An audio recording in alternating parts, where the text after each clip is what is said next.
It's Monday, and that so happens to be the day that I like to talk about monsters. I'm Jeff Arbuckle, and this is Monster Mondays, presented to you by Film Seizure. Welcome back to Christopher Lee Dracula Spooky October month here on Monster Mondays. 8 years after Horror of Dracula was released, making Dracula a fearsome character once again, as well as Christopher Lee a legitimate choice for the best person to ever play the role, we now have a second sequel.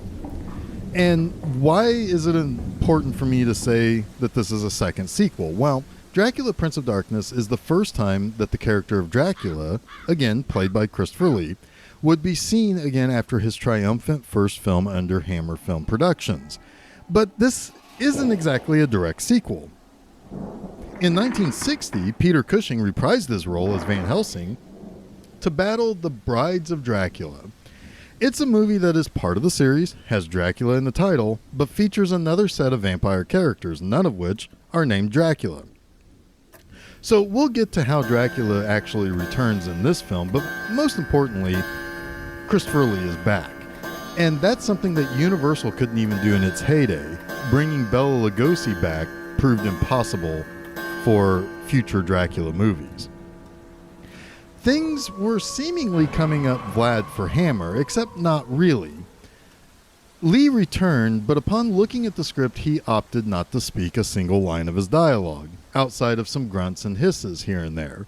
He was asked about this, and he said that the reason was simple. He had read the script and saw the dialogue. He basically said Hammer would be rather mistaken if they thought he'd speak any of those lines in the script. So he didn't speak at all in the movie. Now, if you haven't noticed, or you've been living under a rock, Christopher Lee is something of a badass. But there is some argument there about whether or not this is actually true. Lee claims that he saw the dialogue, that he saw some of the lines, he'd even spoken some of the lines that he had problems with. But a lot of people are keen to point out that the lines that he says he had the biggest problem with were actually spoken in other movies. So making it maybe something that he just misremembers, maybe it was always set up to not have him speak, maybe it was a suggestion that he didn't speak, but then he misremembered what the lines were that he was supposed to speak, so he thinks that it was bad dialogue. Whatever the case is, there is some controversy over exactly whether or not that's true. Another thing, Hammer was dealing with some issues after some releases in the early 60s, most notably Curse of the Werewolf. That is a situation in which they went a little bit overboard with gore and violence and some sexuality and stuff like that, that the censors were none too happy with them. And Hammer was noticing that there were a lot of other filmmakers that were starting to catch up to their process, most notably Roger Corman from the States, but also they had some native competition with Amicus. And so they really needed to kind of bring back some of those classic characters and kind of restart some classic series like Dracula and Frankenstein. So having Lee come back to play Dracula was a huge deal and a big win for Hammer. Now, Christopher Lee was born to a career soldier who had fought both in the Boer War and in World War I, and he ultimately married a countess. Now, the Lee family lived in a really nice part of London called Belgravia. And as he grew up, he always wanted to be an actor. He did take off to fight for the Finnish forces when World War II was just beginning, and he fought in the Winter War of 1939 against the Soviet Union before being sent home after only 2 weeks. Then in 1941, he decided to join the Royal Air Force to avoid being drafted or following in his father's footsteps to be in the British Army. He served to the end of the war in various campaigns, and upon returning home, he got into his acting career. He was often told that he was too tall to be an actor, but he did eventually get a break in 1952 when he started appearing in films made by legendary filmmaker Douglas Fairbanks Jr. And he got to learn from some pretty top talent like Buster Keaton. His earliest claim to fame in his career was appearing in John Huston's Moulin Rouge, which would end up getting nominated for 7 Oscars. And by the end of the 50s, Lee was getting quite well known for his work with Hammer horror films, even though he didn't care much for always being typecast. I mentioned that Peter Cushing was the hero of last week's movie, but The Curse of Frankenstein in 1957 was the first time that the dynamic duo of Lee and Cushing appeared together. And they would end up doing over 20 more films together in their careers. And they were really, really good friends, too. And I suspect Cushing's involvement with the original Star Wars was a part of a symmetrical way to cast Lee in episodes 2 and 3. Though, like most everything in the prequel trilogy, at least everything that is interesting, he's dreadfully underused. But we'll get to that a little later. But for now, let's talk about the movie. And before we dive into the plot of this movie, I will say that I appreciate Shout Factory releasing this film with both a US and UK version. But considering the UK version is edited for a tad less gore and a tad less overt sexuality in one scene, why would I want to watch that? Give me the more blood and more lady getting a face full of Christopher Lee's chest, damn it. Anyway, the movie begins with a replay of the final moments of Horror of Dracula. And I bet that was nice for audiences back then. 8 years between the films, and it's likely many didn't even see the first one or The Brides of Dracula. You can at least see why Drac is dead at the beginning of this film. And then the film begins in earnest with a young woman being carried in a funeral procession. And she's being taken to a funeral pyre, but one of the men is carrying a stake and hammer to make sure this girl stays dead. A man stops the proceedings and explains that the girl simply died. She showed no signs of being damned, so there's no need for her to be staked in blasphemy. The priest of the village says they simply cannot take the chance, but the hooded traveler named Sandor, who chased down this gang of funeral stakers, I guess, says their superstition is making them ridiculously fearful and somewhat stupid. We then meet the Kents, a family who is having dinner at the end and in need of a ride to Carlsbad. Now, the Kents are British tourists, and Sandor sees them and tells them not to visit Carlsbad no matter what. However, Sandor takes this very seriously, even as he chastises the villagers at the end for not having to continue to hang garlic for the past 10 years since Dracula was killed. He does say that if the Kents wish to not heed his advice, they must at least stay away from the castle in Carlsbad. And as they travel toward Carlsbad, the stagecoach driver refuses to take them any closer than about 2 kilometers away from the town. From their vantage point, though, the Kents are able to see the castle Sandor warned them about. A driverless coach suddenly speeds up to the family, and this does not seem to sit uneasy with the family, so they decide just to climb on, thinking that they can take it the rest away to Carlsbad, instead of staying in that scary castle that Sandor warned them against. And, you know, that's also a castle that no locals or maps claims to even exist. The men want to check out the castle, while the women both agree that the place just seems kind of eerie. So as soon as all 4 of them are taken to the castle by this driverless horse, which was not their intention, they just planned on going to Carlsberg, but the horses decided to take them to the castle anyway.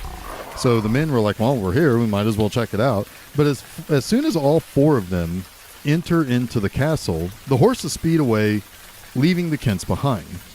Diana, the youngest of the 4, thinks that they must be expected. Charles, the more adventurous of the 4, goes to check out the place and discovers that their bags are all unpacked in the various rooms. Meanwhile, the girls are scared by the manservant named Clove, who claims his master's hospitality is renowned. Diana and Charles decide that they should eat, while Helen, who has been completely weirded out by everything that's happened since leaving the inn, desperately wants to leave. Alan, who's Helen's husband, the more reserved of the 4, just kind of shrugs off and said, well, why not stay for dinner? And as he serves dinner, Clove says that his master, Count Dracula, has been dead for some time, but the orders for the castle to always be ready for guests still stands. So as the 2 couples prepare for bed, Helen swears to Alan that there is something wrong here. She expects to wake up from this just to discover the castle and the whole trip has been a dream this whole time. Alan just kind of blows her off, saying that, well, she'll be fine in the morning. But then she retorts that there will be no morning for them. And sure enough, that night, there is a strange voice that seems to almost be calling out to Helen, or at least she thinks it's calling out to her. And when they hear a noise, they do find Clove shuffling about with a big trunk through the halls. Alan goes to check things out, but is stabbed in the back and killed by Clove. The manservant then hangs Alan's body to slice his throat so that it can pour blood onto Dracula's ashes to revive the Count. Clove then has to get Helen to the crypt under the castle so that Dracula can have a little bite. And I have to say that this is a pretty brutal series of events. Alan is killed somewhat unexpectedly, and Helen, the one character begging people to leave because she can feel something is wrong, is Dracula's first victim of the movie.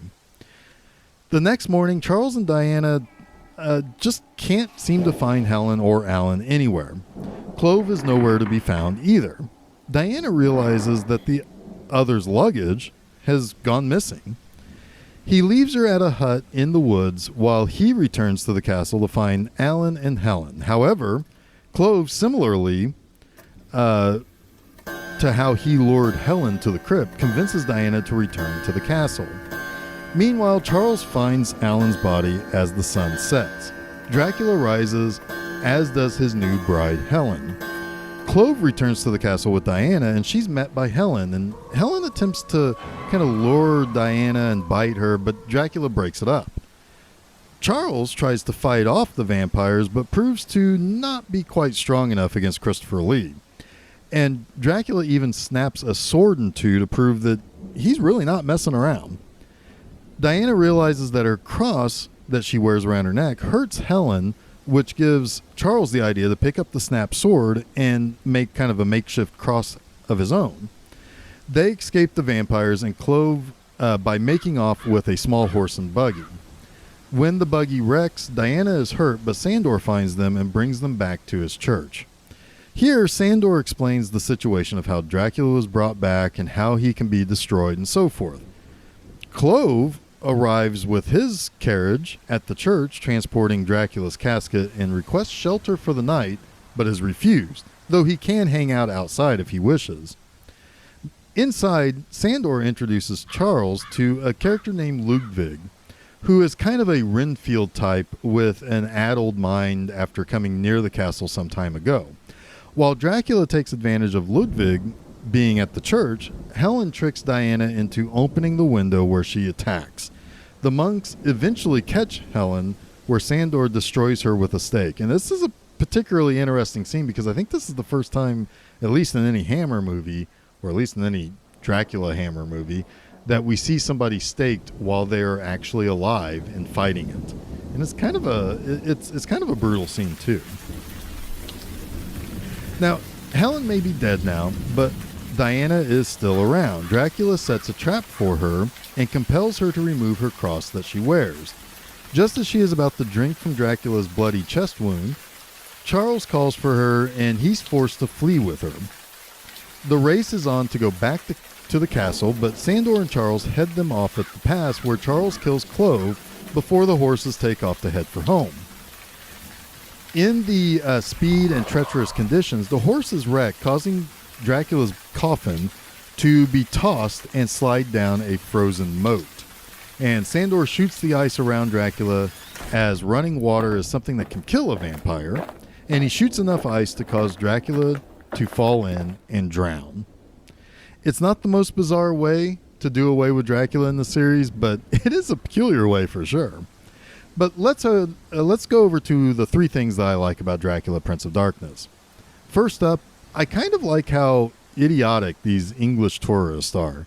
Charles and Helen are complete opposites. I think that they were introduced at the beginning as siblings, but they're actually in-laws. But whatever. I mean, the point is that Charles is kind of like, hey, let's check out this creepy-ass abandoned castle that no one wants us to go near just for the hell of it. Helen is absolutely petrified the whole time, but Charles seems to be loaded with that Victorian machismo that he knows best because he's young and, and virile. Helen is desperately trying to tell people something is wrong. And what does she get for it? She gets turned into a vampire and staked rather brutally. This is one of those scenarios that finds the innocent and the right victimized by the headstrong and kind of stupid. It also kind of puffs out the chest of our hero in a way that proves he's reckless and he has to ultimately pay the price for it by losing some of his family. Second, I actually quite appreciate the continuity that was attempted with the interiors of the castle. I can't say for sure that it is all that close, but I can say there are lots of elements that do seem to fit from the movie in 1958. And that's a lot of attention to detail that needed to be pulled off. Besides that, the exteriors seem to match well enough too. One of the biggest issues with the old Universal Classic Monster cycle was how Frankenstein had a different castle and wildly different interior for said castles from one movie to the next. And I know I shouldn't really nitpick, but damn it, my brain won't let me not nitpick this sort of thing. It's just off in my head. And this movie does not inspire those same frustrations. It's most definitely appreciated that there was at least an effort to make these castles appear to be the same. Finally, I actually kind of like how this movie is constructed. You do not see Christopher Lee, aside from the replay of the first film, until more than halfway through the movie. However, the movie doesn't really creep along. There's a lot of interesting things in the movie, and the idea of Sandor, this very wise priest who roams around hoping to either stop vampires or stop people from blaspheming by destroying the bodies of the dead, just out of their stupid fear of that, and that they may be cursed by vampires, is neat on its own and adds a little flavor to the typical cast of supporting characters. Then the four Kents take over for a good long while before they start getting attacked. So now you have to rely on their scenario of being in this house with this creepy servant Clove, and Helen is terrified out of her mind, but the others can't really decide whether or not she's just scared or if there's a legitimate reason to be scared. It's almost like this movie becomes an old dark house kind of horror movie until Dracula is resurrected. At that point, it is pretty much a Dracula movie through and through. That's not necessarily to say it is unexciting or bad, but it definitely front loads the most interesting tidbits in the first half of the movie for sure. Now, I did mention last week that Hammer often went to shocking levels of gore and sexuality, and it really kind of starts beginning here for the Dracula movie. Last week's Horror of Dracula was still playing with 50s rules, but was still pretty liberal with vibrant red blood. This film had gushing blood coming out of a guy's slit throat pouring into a goopy tomb and dusty Dracula remains. After Helen is turned, she's slinking around in a practically see-through lace nightgown and wants to do kinky shit with her in-laws. Diana really wants to rub her face into Chris Lee's bare chest while he bleeds. It's starting to rev up to really, really busty bust and lots of cleavage as a major staple of these Hammer horror films. Well, that wraps up this week's Monster Mondays. Don't forget to check out new episodes of Film Seizure every Wednesday and a new installment of Monster Mondays each Monday on FilmSeizure.com, as well as places where fine podcasts are found, like SoundCloud, Apple Podcasts, Google Podcasts, Stitcher, TuneIn, and Spotify. Additionally, hop on over to Facebook and Twitter to follow us by just searching for Film Seizure. You can also check out new posts at my website, bmovieenema.com, each and every Friday. So until next week, stay spooky.